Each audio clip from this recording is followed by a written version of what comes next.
श्राद्ध में क्या करें और क्या ना। श्राद्ध एकांत में गुप्त रूप से करना चाहिए।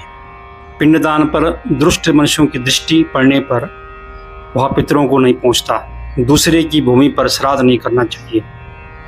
जंगल, पर्वत, पुण्य तीर्थ और देव मंदिर ये दूसरे की भूमि में नहीं आते। इन पर किसी का स्वामित्व नहीं होता। श्राद्ध में पितरों की तृप्ति ब्राह्मणों के द्वारा ही होती है।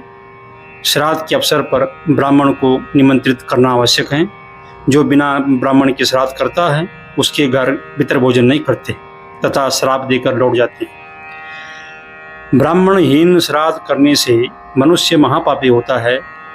पद्म पुराण, कुरुम पुराण, स्कंद पुराण।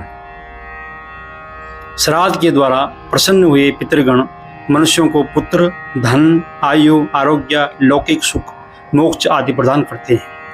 श्राद्ध के योग्य समय हो या न हो, तीर्थ में पहुंचते ही मनुष्य को सर्वदा स्नान, तर्पण और श्राद्ध करना चाहिए।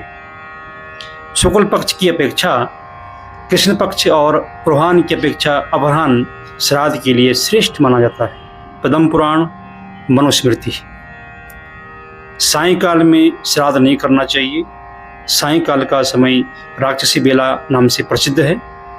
चतुर्दशी को श्राद्ध करने से कुप्रजा, निंदित संतान पैदा होती है।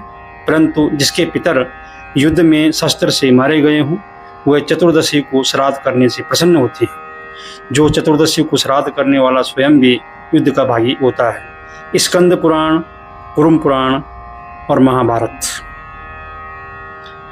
रात्रि में श्राद्ध नहीं करना चाहिए, उसे राक्षसी कहा गया है। दोनों संध्याओं में भी श्राद्ध नहीं करना चाहिए।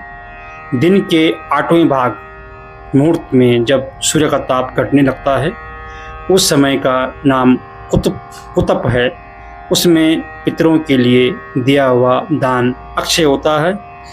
कुतप खड़ग पात्र, कंबल, चांदी, कुश, तिल, गौ और दौहित्र ये 8 कुतप नाम से प्रसिद्ध हैं।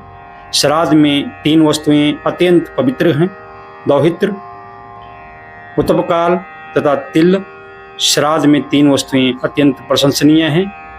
बाहर और भीतर की शुद्धि, क्रोध ना करना तथा जल्दीबाजी ना करना चाहिए।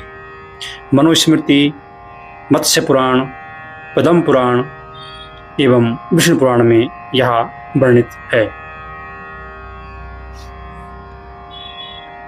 पितरों के प्रति श्रद्धा भाव अत्यंत आवश्यक। ओम सर्वपितरो प्रसन्नो भव।